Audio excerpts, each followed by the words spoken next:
So we're just going to review super fast, Leah. Mount escape, so I want to talk about like the UPA escape, the bridge escape, and first in my position, you can feed the collar, you can hug the head, okay, you can sit up and he's going to bridge and make me touch the ground and he's going to trap, okay, so that person has a lot of choices. Go ahead, he's still trapping the arm, he's blocking the foot, his other foot is in the middle, his knees are bent, he's going to make a big bridge up, rolling, punching with the arm or pushing, building his base, and I'm closing the guard. Okay, he sits up, then he's going to do any pass he wants. I'm going to be here ready. He's going to go to the mount position. He's going to do some kind of grip. I'm going to grab the grip, block the foot, bridge, roll, here, sit up. Then I'm going to do a pass, any pass you want. He's not going to defend. Then I'm going to go here. He gets to grab, and it's just a loop, okay? We're just going to do that for a few minutes, and then we'll go from there, okay? And here, look, I'm hugging his head, I'm kicking his face. Most people have this grip, right? So sometimes you're going to let me get it away, but I want you to start to think about, too, if I already have this grip, when I'm going to the mount, he already has that grip. Do you see that? If he hits the bridge as I'm going to the mount, I think you might as well fire it early. It's not going to hurt, okay? And think about this. Rewind. Here. If you wait, if you're Ian and you wait, 1, 2, 3, and then you like let me take my arm away, grab the arm again, you just gave the guy the points, right? You should start to pre-plan, right? That's why I like to do it in this loop, because you start to feel like not just like, oh, I just do the drill and wait and then it happens. Right? You start to like, at this point, when someone switches their base or starts to do this, 9 times out of 10, especially at the lower levels, you kind of know what the guy's going to do. He's going to mount you, right? So I'm going to mount you, and he's reversing me. I never got to score my points, right? It's way easier to reverse early than late. Like everything they say, like, oh, escape before you get there. That's like the classic jiu-jitsu thing. That's what you should do. Pre-plan everything. That's why Eagle Scout here is so good. He's always prepared. For now, he's going to be like covering, laying down low. Remember, anytime the guy is up high, I can make him touch the ground by bridging, right? I can bridge and knee him, and it's always, most of the time, always going to, probably make him be off balance. Remember, I'm using my hips, I use my knee, okay? So then from here, I'm going to turn on my side, okay? I'm not turning like all the way on my side. Think like a quarter of the way on my side. Primarily thinking not to expose my back. So I'm less on my side at the shoulder level, more on the side at the hip level. Okay? I want this leg flat on the ground. Here, it's like a big jump I need to go over. You see, like if I want this over here, I need to go higher. Okay? So I want this as low as possible. Usually there's that little hole by his ankle. What else I can do is I have my arms in. I can use my elbow and forearm. I don't like to use my hand because usually then I expose my elbow.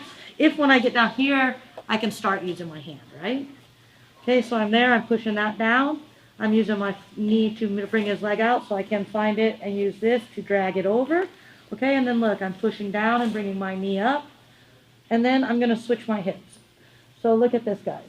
I know a lot of times we go underhook. I totally like the underhook. But right now we're not going to go to the underhook because our only goal is getting the guard. Okay, and if our only goal is to get the guard, I think it's better to not have the underhook. I think it's better to be having the shield because then I can create the space to get the guard. So I'm here, look, I'm pinching my knees, my feet are on the ground, I'm switching my hips, my hand is coming in. Here, I'm starting to frame, my frame goes across the neck, my elbow is high, and I try to bring my knee in to try and create space. Okay, this guy the whole time is giving me resistance, not like sparring, just giving me pressure. If he does nothing, it doesn't work as good, it's just weird.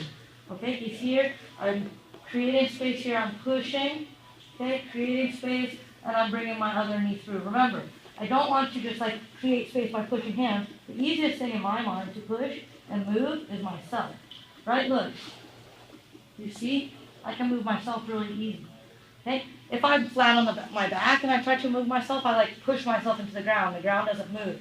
So I like point my back where I want to push, and I just push. And he like chases me, and you can almost be like, look, the guy just pushes me, and I'm finding my space. My arm is roving, clearing out, and I'm stepping on the hip. I'm getting to here.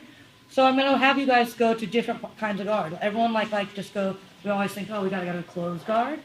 We don't have to just go to closed guard. We can go step on the hip, go to open guard, okay?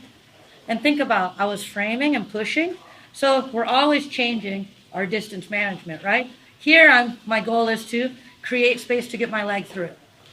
All of a sudden, the second my leg gets through, now I have a new goal. My goal is to control him from, if I keep pushing him, my legs through, at some point maybe he's going to go away, right? I'm grabbing and pulling. I'm creating tension. As I'm stepping, I'm pulling on him and creating the tension, okay? I can have the grips on the sleeve and the collar, opposite collar, both sleeves. I don't think really that much both collars. Later I can have under hook, right? There's tons of grips you can have. Okay, I can have my feet on the belt. I can have my feet on the bicep. I can have my feet in the hook. Okay, I can have both feet on the bicep. There's tons of places you can stop. So I want you guys to start to see that, because then you have a more well-rounded game in my opinion, right? You don't just, sometimes people will like go to close guard so they can go back and open the guard. Sort of silly. Here, turn. Okay, here we could also start going to a half guard game. We could go underhook to the back, but that's not what we're doing. We're covering guard, framing, pushing, creating space, creating space, creating space, kicking through, recovering some kind of guard and being in control. Okay? You should know when you're in control. If you don't feel like you're in control, you're probably not. Okay? It's a little stopping point. You feel like I'm in control, you're in control, we're not falling over, good. Then we just go again. Okay? If I can help it, maybe it's not going to happen, but when we're doing the drill, we should make it happen. When I'm combing the leg over, this isn't sufficient. Okay? This is what they call quarter guard, sock guard. Okay? Because it's not very much. I just have this foot. When I start the escape here, turn your knee.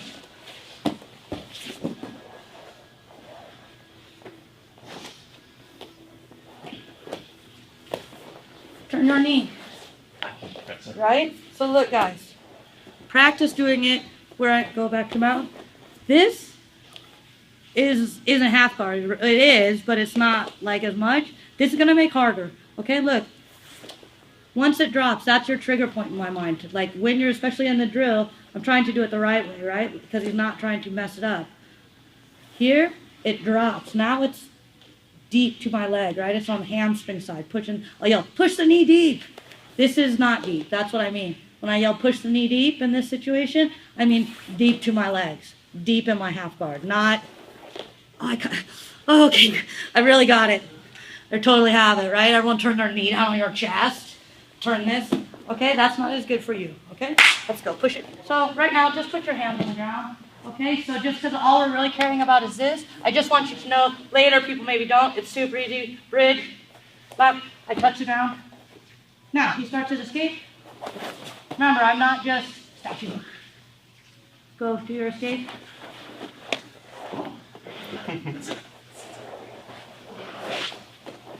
No, please guys. Remember, always being a good partner. The key to your partner's success is you being engaged in their drill.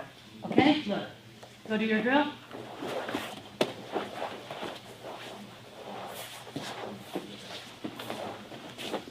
Totally different look, right? Never in jiu-jitsu is a good time to do frightened cat. Okay? Go.